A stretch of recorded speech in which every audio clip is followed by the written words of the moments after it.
Hello everyone, good morning to all, namaskar.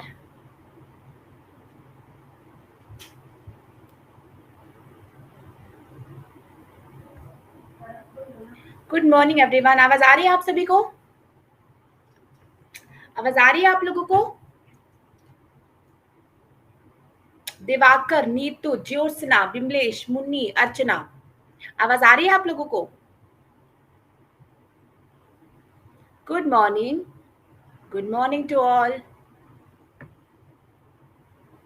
बताइए कैसे हैं आप सभी? कैसे हैं आप सभी? आप सभी की पढ़ाई कैसे चल रही है? ज्योत्सना, हाँ अभी ठीक है वो, अभी ठीक है वो। पता तो है माँ लोग कैसी होती हैं, व्रत करती रहती हैं, बीमार तो पड़ेंगी, सुनना है नहीं। ठीक है, चलिए याद रखना आज 12 से 3 आपकी यूट्यूब पर मैराथन है। उस मैराथन में सभी को आना है। ठीक है, यहाँ पर हम अपना सेशन आज स्टार्ट करते हैं।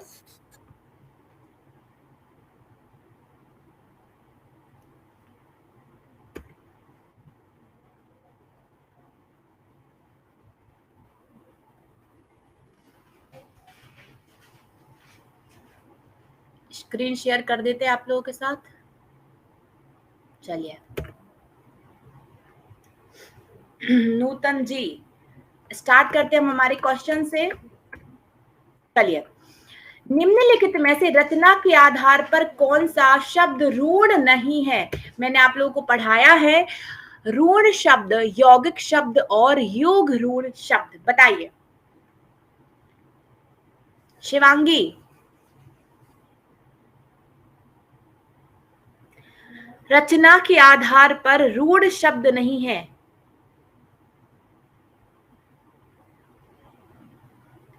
ठीक है, तो यहां पर मैं एक बार फिर से फर्स्ट समझा देती हूँ। ऋण शब्द जिनको तोड़ा नहीं जा सकता, जैसे नाक, कान,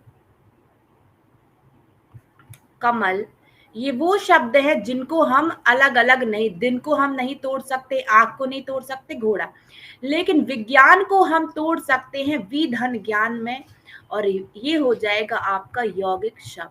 ठीक है, और योगरूढ़ शब्द मतलब कि बहुब्रीही समाज, जिससे कोई विशेष अर्थ निकलता है, उसको हम योग रूढ़ कहते हैं। तीन होते हैं, रूढ़, यौगिक और योग रूढ़।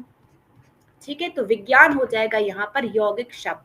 ठीक है, चलिए अगला प्रश्न है हमारा, वही मनुष्य है कि जो मनुष्य के लिए मरे।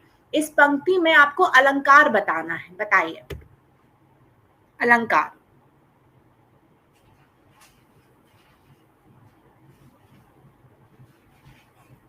वही मनुष्य है कि जो मनुष्य के लिए मरे। ध्यान से पढ़ो, मैंने पढ़ाया है अनुप्रास अलंकार में वर्णों की आवृत्ति होती है, यमक अलंकार में शब्दों की आवृत्ति होती है, श्लेष में एक शब्द से बहुत सारे अर्थ चिपके होते हैं, और रूपक में दो वस्तुओं को एक समान बताते हैं।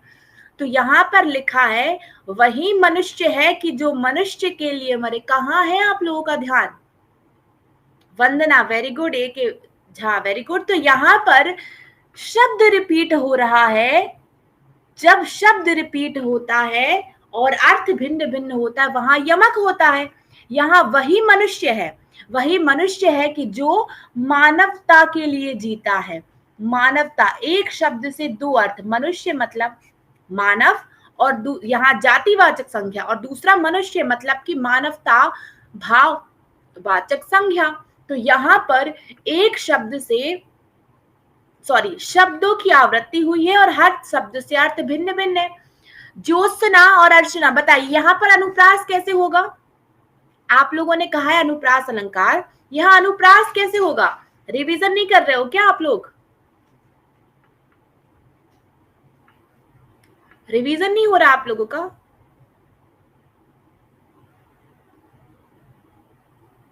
मनुष्य मतलब मानव, दूसरा मनुष्य मतलब मानवता, यमक अलंकार। चलिए आगे बढ़ेंगे। नेक्स्ट क्वेश्चन है, ऊषा सुनहरे तीर बरसाती, जय लक्ष्मी सी उदित हुई। इसमें आपको बताना है अलंकार। मानवीकरण होगा, दृष्टांत होगा, संदेह होगा, विरोधाभास होगा, क्या होगा बताइए? उषा सुनहरे तीर बरसाती जय लक्ष्मी सी उदित हुई।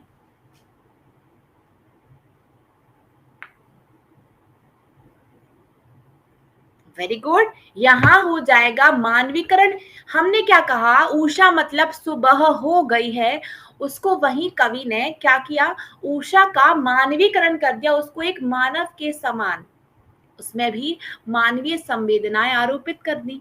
यहां पर हो जाएगा मानवीकरण अलंकार। नेक्स्ट क्वेश्चन है, छोटी छोटी बूंदों की बरसात को हम क्या कहते हैं, बताइए।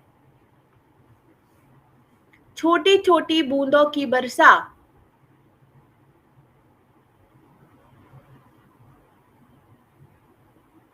वेरी गुड अर्चना। तो छोटी छोटी जो बूंदों की बारिश होता है उसको हम झींसी कहते हैं, झींसी। विकल्प C is the right answer. Next, शुद्ध वर्तनी बताने आप लोगों को प्राक कथन की, प्राक कथन का शुद्ध वर्तनी। प्राक कथन।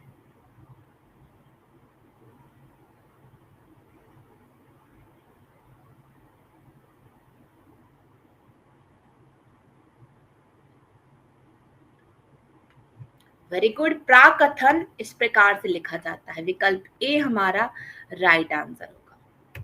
नेक्स्ट क्वेश्चन है, ध्यान मग्न में कौन सा समास है, बताइए। सभी को जवाब देना है। ध्यान मग्न जो शब्द है उसमें कौन सा समास होगा।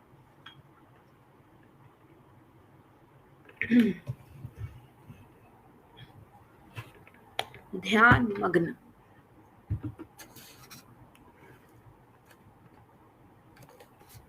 इसको समास विग्रह कैसे करेंगे हम, ध्यान मग्न को ध्यान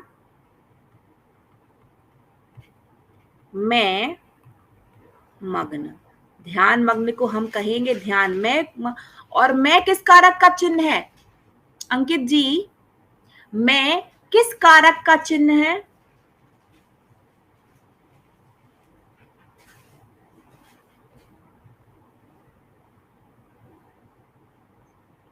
मैं किस कारक का, अधिकरण का,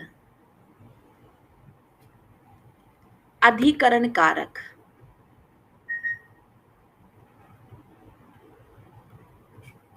ये हो जाएगा अधिकरण तत्पुरुष समास। नेक्स्ट, किस शब्द में उत उपसर्ग प्रयुक्त नहीं किया गया। अब हर एक शब्द को देखो। मुन्नी कुमारी मैम, मुझे रस अलंकार और छंद में गलती हो जाता है। आप तो 11th 12th पीजीटी वाले हो ना, आपको तो ये चीजें आनी ही आनी है मैम। हर एक चीज की उसकी परिभाषा पढ़िए, हर एक रस की, हर एक अलंकार की, हर एक छंद की परिभाषाएं पढ़िए और ज्यादा से ज्यादा उदाहरण लगाइए, फिर गलती नहीं। परिभाषाओं पे ज्यादा ध्यान दो। जैसे अनुप्रास का कह दिया तो वर्णों की आवृत्ति होगी, यमक हो गया तो शब्दों की आवृत्ति होगी। ऐसे परिभाषा में ही सब कुछ छिपा हुआ है, ठीक है। अब यहाँ पर हम शब्द देखेंगे तो अत्यधिक क्या हो जाएगा, अति धन अधिक। अब बताइए अत्यधिक में कौन सी संधि होगी, अत्यधिक में संधि बताना है आप लोगों को। चौबे जी, अत्यधिक में संधि बताइए।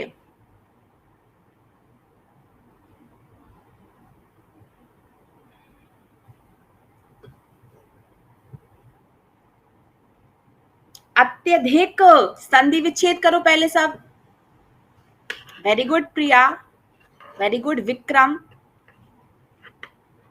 अत्यधिक को हम जब तोड़ेंगे, संधि विच्छेद करेंगे तो क्या हो जाएगा, अति धन अधिक, अति धन अधिक।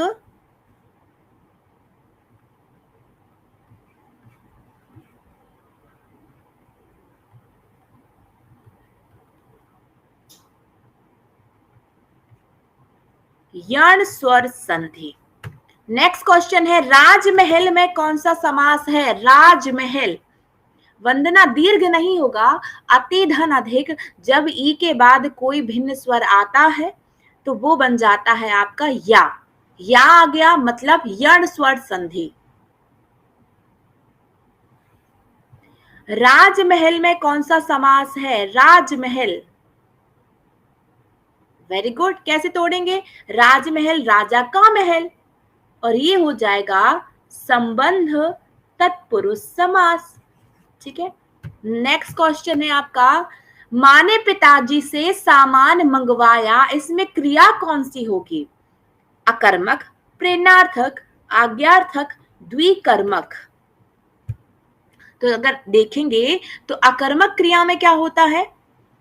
कर्ता प्रधान होता है, कर्म का अभाव होता है। और प्रेरणार्थक क्रिया में कर्ता स्वयं कार्य ना करके किसी और से कार्य करवाता है। ठीक है, तो स्वयं कार्य ना करके किसी और से कार्य करता है, तो यहां पर हो जाएगी आपकी प्रेरणार्थक क्रिया। द्विकर्म क्रिया में होते हैं दो कर्म। ठीक है, यहाँ पर दो कर्म तो है, लेकिन यहाँ पर कर्ता स्वयं काम ना करके किसी और से करवा रहा है, तो यहाँ पर हम प्रधानता देंगे प्रेरणार्थक क्रिया। चलिए, अगला प्रश्न है, खरा खोटा शब्द में कौन सा समास होगा? बताइए, खरा खोटा।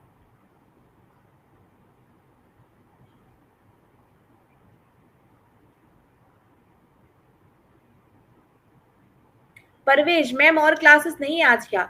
परवेश, मुझे किसी भी क्लास की जानकारी नहीं है, सिर्फ हिंदी की है। ठीक है, बाकी परवेश याद रखिए, मेरा आज मैराथन है 12 से 3। खरा खोटा शब्द में समास क्या हो जाएगा?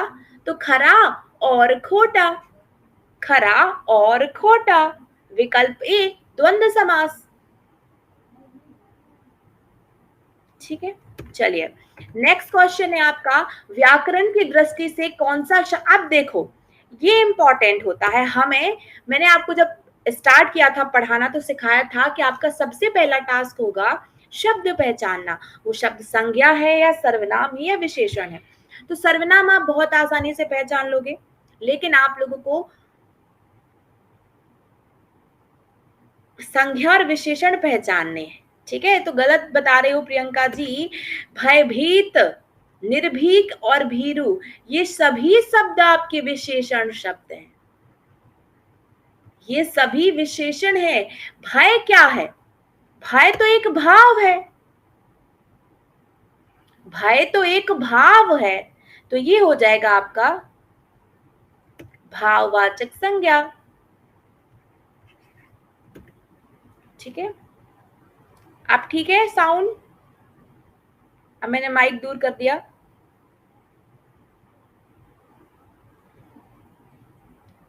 चलिए, नेक्स्ट क्वेश्चन है, अंशु का समानार्थी, ये मैंने बहुत बार पढ़ाया है। अंशु का समानार्थी शब्द,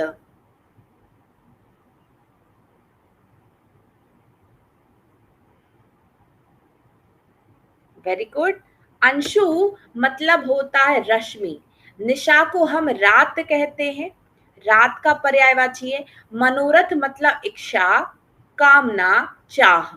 ठीक है, चलिए, प्रश्न है, वागीश्वरी का समानार्थी शब्द, बागीश्वरी, दुर्गा, भागीरथी, शारदा, अनंग।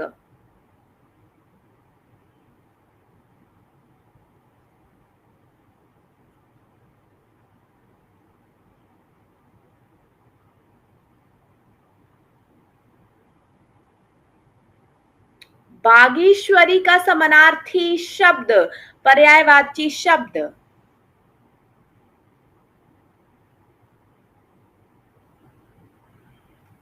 बागेश्वरी मतलब होता है माँ सरस्वती। सरस्वती जी को कहा जाता है बागेश्वरी। ठीक है, और उन्हीं को शारदा कहते हैं। भागीरथी मतलब गंगा होता है। दुर्गा मतलब होता है शांभवी। ठीक है, अनंग मतलब होता है कामदेव। बागेश्वरी सरस्वती जी को कहा जाता है, सरस्वती जी को ही शारदा कहते हैं। ठीक है, इनको हम ब्राह्मी भी कहते हैं।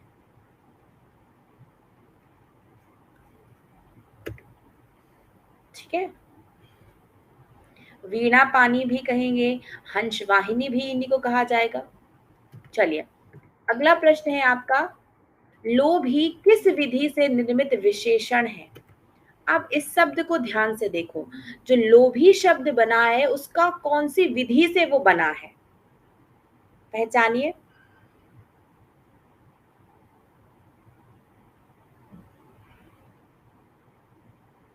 विधि बताना है, विधि किस विधि से बना है, तो लोभ, लोभ होता है मूल शब्द,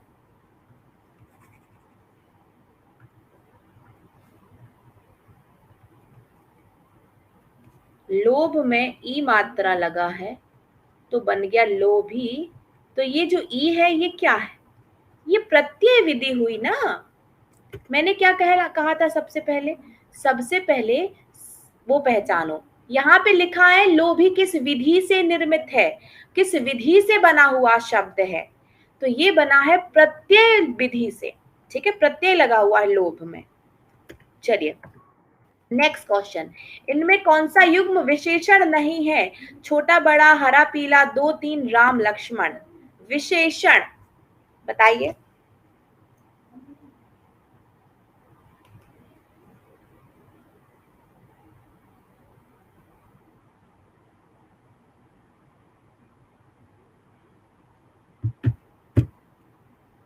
विशेषण, ठीक है, तो यहाँ पे क्या हो जाएगा, राम लक्ष्मण हो जाएगा विशेषण। चलिए नेक्स्ट क्वेश्चन, निम्नलिखित शब्दों में से जो शब्द विशेषण नहीं है, अब यहाँ पे ऐसा शब्द है जो विशेषण नहीं है, वो संज्ञा है, उसको पहचानिए।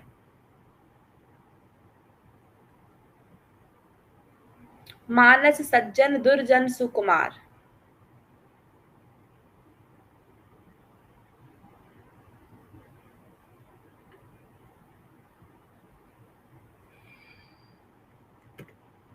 वह सज्जन है, वह दुर्जन है, वह सुकुमार है। मानस जो है,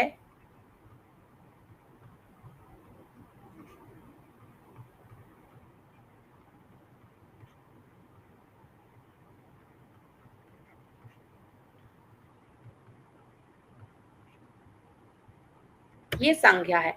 क्या हो गया है आप लोगों को आज, सारे आंसर जो दे रहे हो रॉन्ग दे रहे हो। इतनी मेहनत करिए 2 महीने, अब रिजल्ट अजीब से क्यों आ रहे हैं ये। विशेषण पहचानना सिखाया था मैंने। कहाँ पे डाउट है, कहाँ पे गलतियां हो रही हैं, आप लोग बताएंगे मुझे कि आप लोग अदर सब्जेक्ट के कारण हिंदी पे फोकस नहीं कर पा रहे हैं, बहुत हल्के में ले लिया हिंदी। ऐसे तो मुझे निराशा हाथ लगेगी।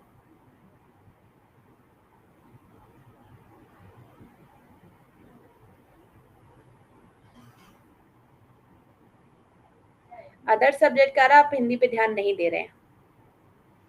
अरे ऐसा नहीं करना है यार, ऐसा नहीं करना है, क्वालिफाइंग है। चलिए मानते हैं सरल है, लेकिन थोड़ा बहुत तो ध्यान दो। ब्राह्मण का पर्याय, ब्राह्मण का पर्यायवाची शब्द, विप्र त्रिनेत्र महादेव गिरी।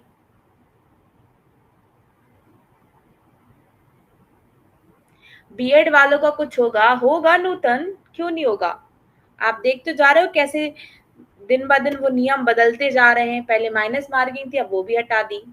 विप्र होता है ब्राह्मण का पर्यायवाची, त्रिनेत्र महादेव शिव जी को कहा जाता है, और गिरी मतलब होता है पर्वत, शब्द बना गिरीश। बताइए, गिरी शब्द से एक शब्द बनता है गिरीश, इसमें कौन सी संधि होगी, सभी को जवाब देना है, संधि।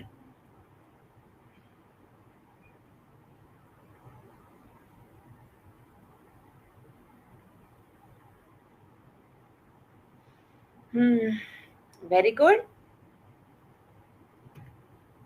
गिरीश हो जाएगा आपका गिरी धन ईश,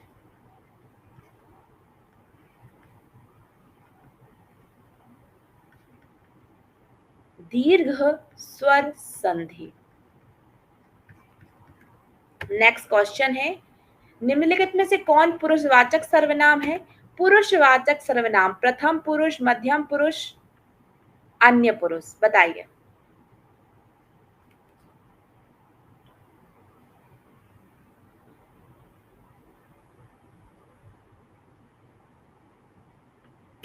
जो, संबंधवाचक, क्या, प्रश्नवाचक सर्वनाम, कोई, अनिश्चयवाचक सर्वनाम।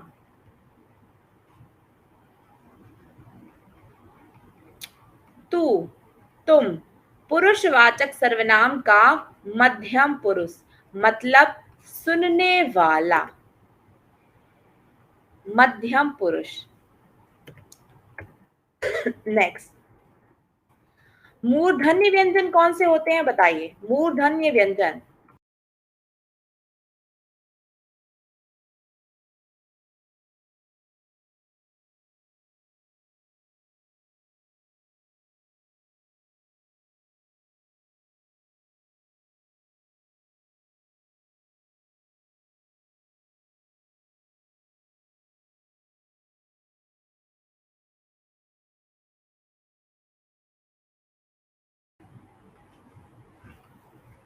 चलिए, मूर्धन्य व्यंजन कौन कौन से होते हैं? टावर्ग होता है, ये होता है कंठ, कावर्ग है, पावर्ग है, होंठ है, ये चावर्ग है, तालव्य है, ये हो जाएगा। चलिए नेक्स्ट, जलद का पर्यायवाची शब्द, जलद।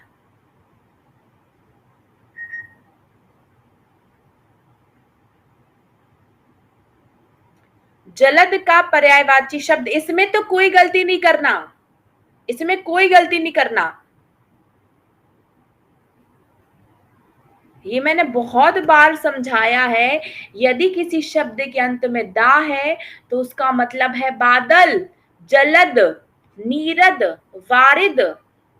और यदि किसी शब्द के अंत में जा है तो वो हो जाएगा कमल, जलज, नीरज, सरोज, पंकज। दा मतलब जल को धारण करने वाला, जा मतलब जल में उत्पन्न होने वाला, तो जलद मतलब मेघ हो जाएगा, बादल। और ये सभी आपस में पर्यायवाची हैं।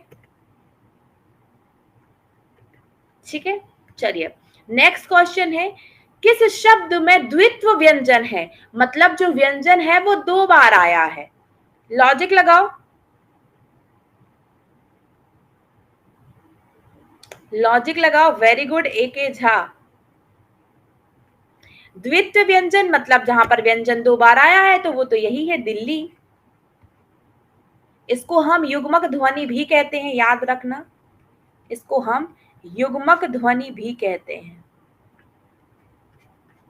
ठीक है, चलिए अगला प्रश्न है, यथार्थ में कौन सी संधि होगी? यथार्थ, संधि विच्छेद करो।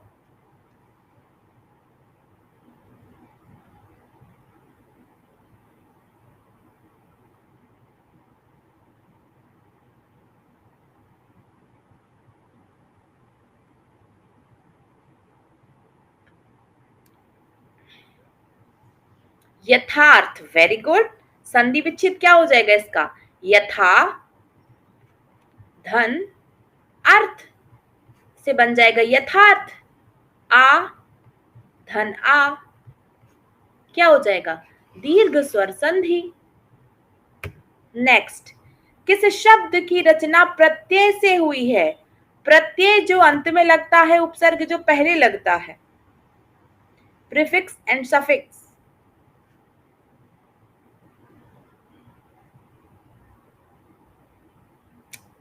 बताइए।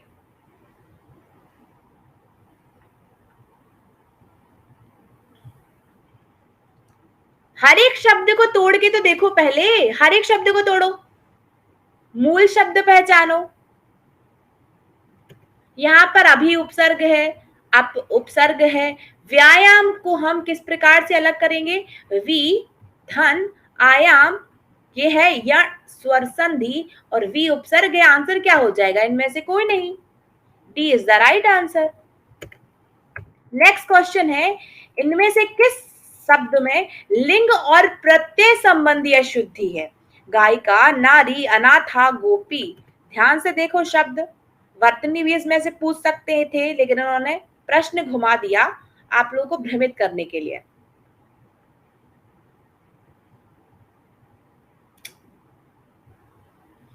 अरे अशुद्धि तो पहचानो, अशुद्धि पहचानो, वर्तनी की पहचान लो। नारी, नारी में बड़ा ही होता है ना। गायिका सही है, अनाथा सही है, गोपी सही है, नारी गलत है। चलो अब जल्दी से बताओ, नारी शब्द का बहुवचन क्या होगा? ये मैंने पढ़ाया है। नारी शब्द का बहुवचन क्या होगा? बताइए। सोनल, सुप्रिया, नीतू, ज्योत्सना, वंदना। Very good Akhilesh. तो नारी शब्द कैसा शब्द है? इकारांत स्त्रीलिंग शब्द है, बड़ा ई की मात्रा है। तो इसका हो जाएगा, जो बड़ी मात्रा को हम छोटा करेंगे, लघु को, दीर्घ को हम लघु करेंगे, और या के साथ अनुनासिक, नारियां। क्वेश्चन है, राम घर गया उसने मां को देखा, इसका संयुक्त वाक्य क्या बनेगा? संयुक्त वाक्य में और जो संयोजक शब्द है इसका प्रयोग होगा, दो स्वतंत्र वाक्य होंगे।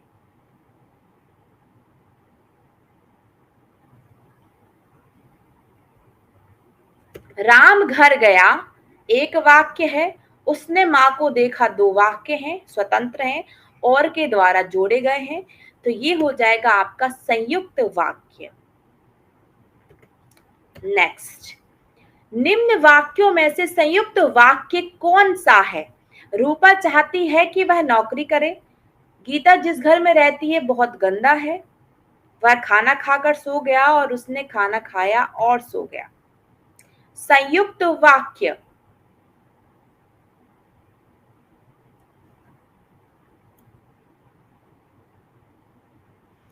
अभी पहचान बताई है, उसने खाना खाया और सो गया। विकल्प D is the right answer, उसने खाना खाया और सो गया।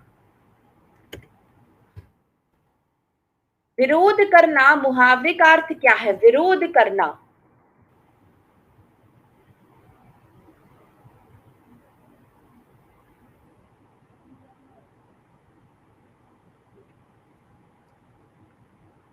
विरोध करना मतलब होता है सिर उठाना, सिर उठाना। विकल्प बी। भारत भूषण जी, आप शायद बी और डी में कंफ्यूज होगा, क्योंकि सिर चढ़ाना तो नहीं होगा। विरोध करना मतलब सिर उठाना।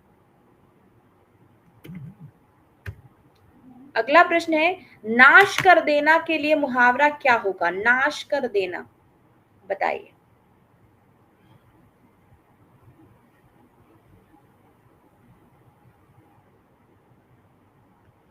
नाश कर देना, पानी में आग लगाना, पानी भरना, पानी फेर देना, पानी पानी होना। तो हम कहते हैं ना कि तुमने मेरी की हुई मेहनत पर पानी फेर दिया। की हुई मेहनत पर पानी फेर दिया मतलब कि नाश कर दिया। विकल्प सी। पानी में आग लगाना मतलब होता है असंभव कार्य। असंभव कार्य होता है पानी में आग लगाना। चलिए, नेक्स्ट क्वेश्चन है, दांत का उच्चारण स्थान क्या हो जाएगा? दांत, दांत, बोल के देखिए। दांत।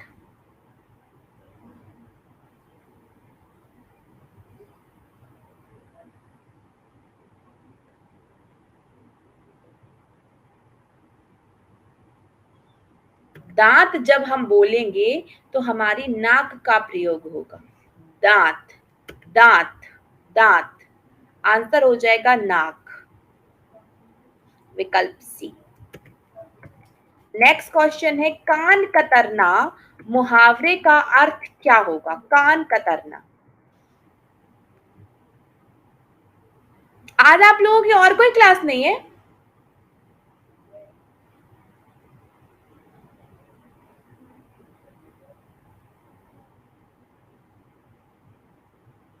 कोई क्लास नहीं है? मतलब आप सब मुझे मिल रहे हो 12 बजे, सब चाहिए मुझे क्लास में। मैं जब आप लोगों का पेपर एनालिसिस करूं तो मुझे ये ना सुनने मिले मैडम हमसे क्वेश्चंस नहीं बने हैं। ठीक है, या तो लाइव आ जाना अगर टाइम रहे, अगर टाइम ना रहे तो रिकॉर्डेड आ जाना। चलिए, बहुत चालाक होना मतलब होता है कान कतरना। नेक्स्ट, सभी अर्थयुक्त शब्द युग्म नहीं है। अब यहां पर दिया है एक शब्द उसका अर्थ, तो एक ऐसा जोड़ा है जो गलत है। सर्ग मतलब अध्याय, स्वर्ग मतलब देवलोक, अवधान मतलब सावधान, अवदान मनोयोग, इंदु चंद्रमा, इंद्र सुरपति, यम मृत्यु के देवता, याम प्रहर। आज छुट्टी क्यों है? मेरी तो नहीं है, मेरी तो सारी क्लासेस है।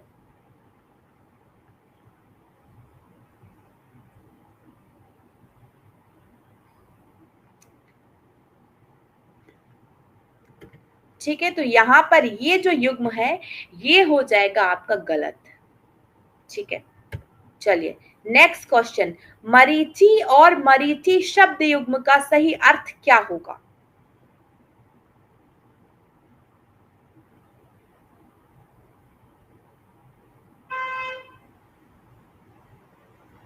मरीचि और मरीचि।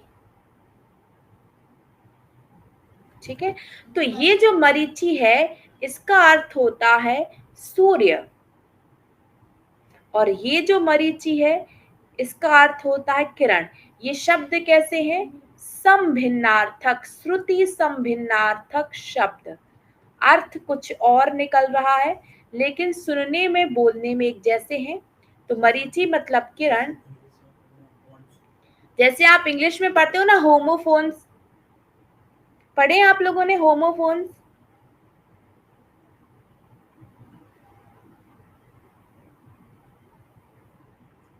इंग्लिश में? उन्हीं को ही हम कहते हैं हिंदी में श्रुति समभिन्नार्थक। श्रुति सुनना, सम समान, भिन्नार्थक अर्थ भिन्न।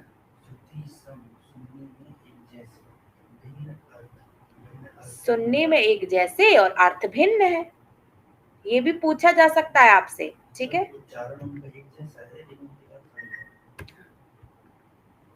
अभिज्ञ और अभिज्ञ, अब वो ये यहीं से आ गया। श्रुति सम, उच्चारण एक जैसा है, अर्थ अलग अलग है।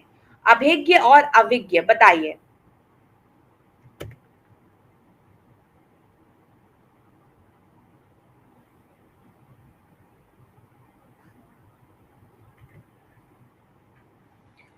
अभिज्ञ और अभिज्ञ, अभिज्ञ मतलब होता है जानकार, और आपने इसका विलोम देखा होगा अनभिज्ञ। वो इस बात से अनभिज्ञ है, मतलब उसे इस बात की जानकारी नहीं है, तो इसका विलोम हो जाएगा अनभिज्ञ। अविज्ञ मतलब होता है मूर्ख, इसका विलोम हो जाएगा विज्ञ। ठीक है, नेक्स्ट क्वेश्चन। सम, सम और शम, सम और शम बताइए क्या हो जाएगा? सम मतलब क्या होता है ज्योत्सना? सम मतलब क्या होता है? समान। हम लोगों ने पढ़ा है उपमा अलंकार, जहां पर सम, सी, सा से समान वाचक शब्द आते हैं, तो जहां पर हम तुलना करते हैं तो शम मतलब मोक्ष, सम मतलब समान। नेक्स्ट, कुल और कूल बताइए। कुल और कूल का अर्थ क्या होगा? ध्यान से प्रश्न पढ़ोगे तो बहुत आसान है। Very good. कुल मतलब होता है वंश, और कूल मतलब होता है किनारा, बस मात्राओं का अंतर है। नेक्स्ट, बालोचित शब्द का संधि विच्छेद कीजिए और संधि का नाम भी बताइए। बालोचित,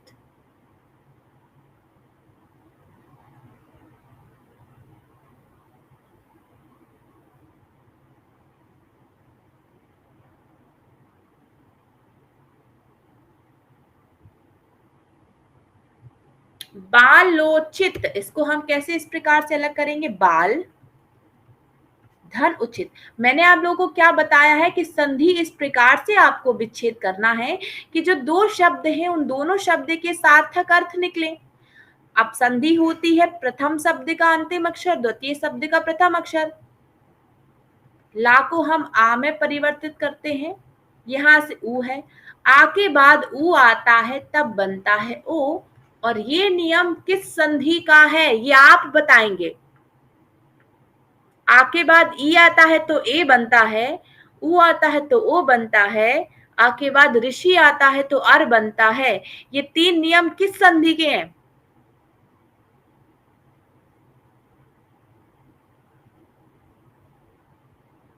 वेरी गुड, वेरी गुड। ये तीनों नियम ही आपके गुण स्वर संधि के हैं। ठीक है, चलिए नेक्स्ट क्वेश्चन। वाग जाल का संधि विच्छेद क्या होगा? वाग जाल बताइए।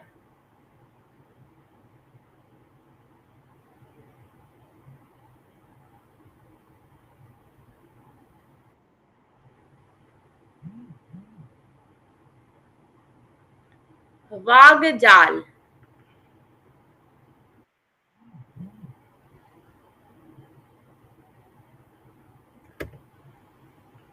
वाक धन जाल। नियम क्या कहता है कि का वर्ग जो है वो गा में परिवर्तित हो जाएगा, और ये व्यंजन संधि का पहला नियम है, पहला अक्षर तीसरे अक्षर में परिवर्तित हो जाएगा। Very good everyone. चलिए नेक्स्ट क्वेश्चन है, हितैषी का सही संधि विच्छेद क्या होगा? हितैषी बताइए।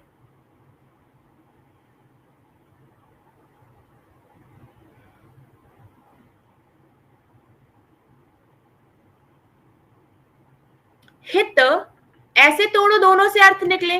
हित होता है शब्द, हित, हित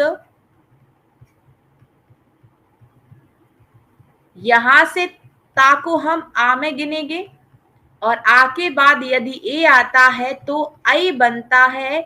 ये किस संधि का नियम है? Akhilesh well done, well done. तो ये हो जाएगा आपका वृद्धि स्वर संधि का नियम। दो मात्राएं हैं मतलब वृद्धि स्वर संधि। श्वास वायु के आधार पर वर्णों के कौन से दो भेद होते हैं? मतलब श्वास वायु अर्थात जिसके उच्चारण में मुख से कम श्वास निकलती है और जिसके उच्चारण में मुख से अधिक श्वास निकलती है, ये कहलाएंगे अल्प प्राण और महाप्राण। अल्प प्राण और महाप्राण।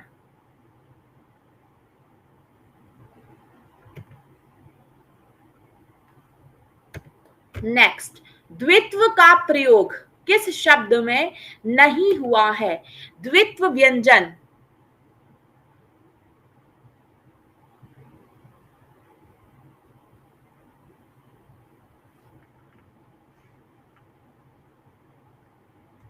ये भी द्वित्व है, ये भी है, ये भी है, ये नहीं है। तत्सम शब्द बताना है। इनमें से कौन सा शब्द है जो तत्सम से हिंदी अर्थात तद्भव बताना है आप लोग।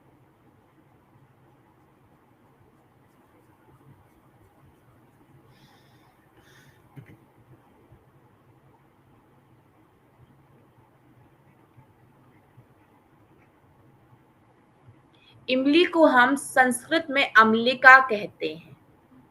घोटक मतलब होता है घोड़ा, सूची अर्थात सुई, गोमल अर्थात गोबर। नेक्स्ट, इनमें से राका का पर्यायवाची कौन है? राका, यामिनी, शशि, उषा, विहान।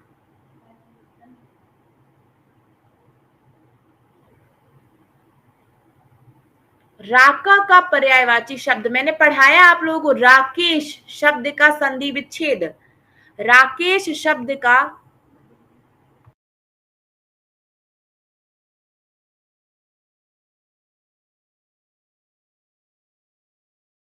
ठीक है, तो यहां पर राका मतलब रात और यामिनी मतलब भी रात। शशि मतलब होता है चंद्रमा। उषा और विहान हम सुबह को कहते हैं, सुबह, भोर, प्रभात, अरुणोदय। ठीक है, चलिए नेक्स्ट क्वेश्चन है, कौन सा शब्द है जो जलज से संबंधित नहीं है? जलज मतलब जल में उत्पन्न होने वाला। हाँ, राकेश का होता है चंद्रमा। रात के ईश, रात के ईश्वर। ठीक है, तो जो मोती है वो जल से उत्पन्न होता है, शंख भी, कमल भी, लेकिन यहाँ पर हंस नहीं होगा। हंस जल में उत्पन्न नहीं होता है, वो केवल जल में रहते। नेक्स्ट क्वेश्चन, न्याय शास्त्र के ज्ञाता को हम एक शब्द में क्या कहेंगे? न्याय शास्त्र के ज्ञाता, न्याय शास्त्र को जानने वाले, उन्हें हम कहेंगे न्यायिक। विकल्प C is the right answer. देखो, कई बार क्या होता है, जो विकल्प हैं वो हमें हेल्प तो करते हैं, लेकिन कई बार विकल्प ही हमें कंफ्यूज कर देते हैं। तो आप लोगों को एग्जैक्ट आंसर पता होना चाहिए। जैसे यहाँ पर न्यायिक जो है उसकी वर्तनी अशुद्ध लिखी हुई है, तो हमें एग्जैक्ट जो वर्ड है उसको याद रखना है। चलिए आगे बढ़ेंगे। अगला प्रश्न है, पढ़ने की इच्छा रखने वाले को हम क्या कहते हैं? पढ़ने की इच्छा रखने वाला, पिपासु, पिटपिशु, जिज्ञासु, बुभुक्षु।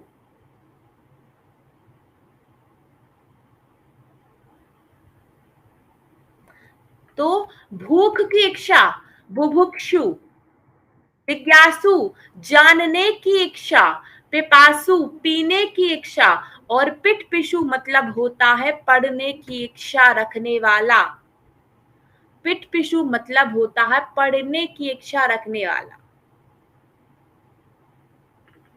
चलिए नेक्स्ट क्वेश्चन है, लोकोक्ति का चयन करना है। अब मैंने आप लोगों को बताया है मुहावरे और लोकोक्ति में अंतर। मुहावरे मतलब जिसका परिवर्तन हो जाए, लोकोक्ति एज इट इज रहती है, कोई परिवर्तन नहीं होता है। आंखें दिखाना, दांत खट्टे करना, अंगारे उगलना, ये सभी मुहावरे हैं। और कौआ चले हंस की चाल, ये है एक प्रकार की कहावत। ठीक है, चलिए नेक्स्ट क्वेश्चन है, बुद्धिमान होने के गर्व को हम क्या कहेंगे? बुद्धिमान होने का गर्व के लिए कौन सा मुहावरा उचित होगा? बुद्धिमान होने का गर्व,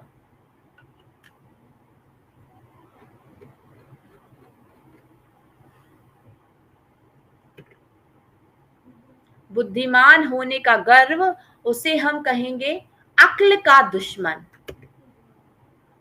अक्ल का पुतला कहा जाता है बुद्धिमान व्यक्ति को, और अक्ल का दुश्मन कहा जाता है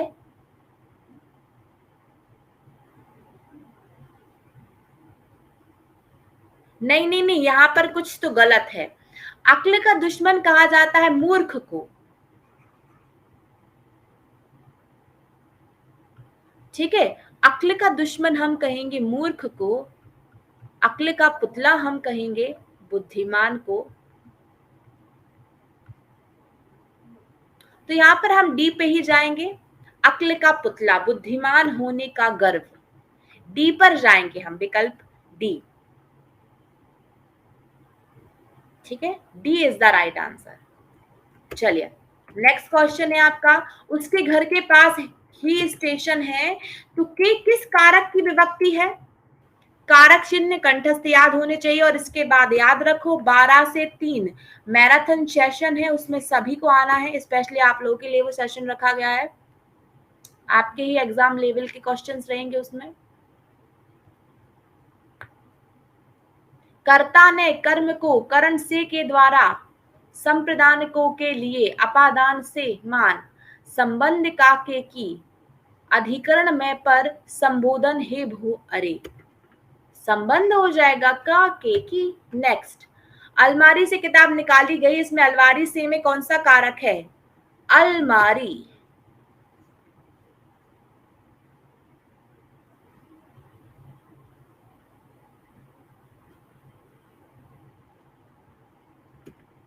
अलगाव हो रहा है तो अपादान हो जाएगा। लास्ट क्वेश्चन है, गुदड़ी का लाल होना मुहावरे का अर्थ क्या होता है?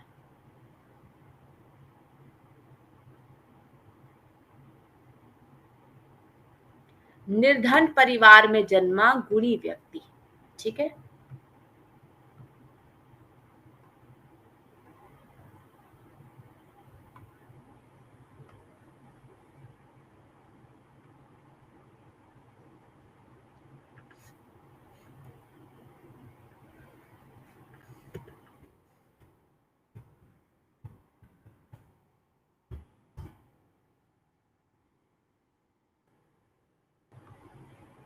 चलिए, ये रही आप लोगों की पीडीएफ।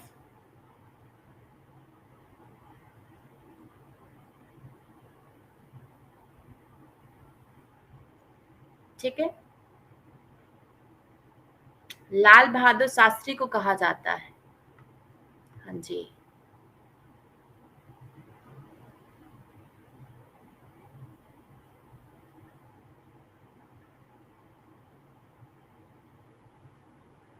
ये है आपका मैराथन। चलिए, आ रही है पीडीएफ, वेट, आ रही है। ये है आपकी पीडीएफ। ठीक है, पीडीएफ मैंने सबको प्रोवाइड की है, देख लीजिए। चलिए, तो अब मिलेंगे हम 12 से 12 बजे के यूट्यूब सेशन पे। बिमलेश जी, नहीं मैं बिहार से नहीं हूँ, मैं यहीं से हूँ, दिल्ली से ही। ठीक है, चलिए ध्यान रखिए। मिलेंगे हम हमारे 12 बजे वाले सेशन में। आपके पास एक फीडबैक का फॉर्म आया होगा, फीडबैक जरूर फिल करें। कंटेंट को भी रेटिंग देना है, फैकल्टी को भी देना है, इंटरफेस को भी देना है। ठीक है, सभी रेटिंग देंगे और आएंगे 12 बजे वाले सेशन में। ठीक है, चलिए, bye bye everyone, take care, have a nice day.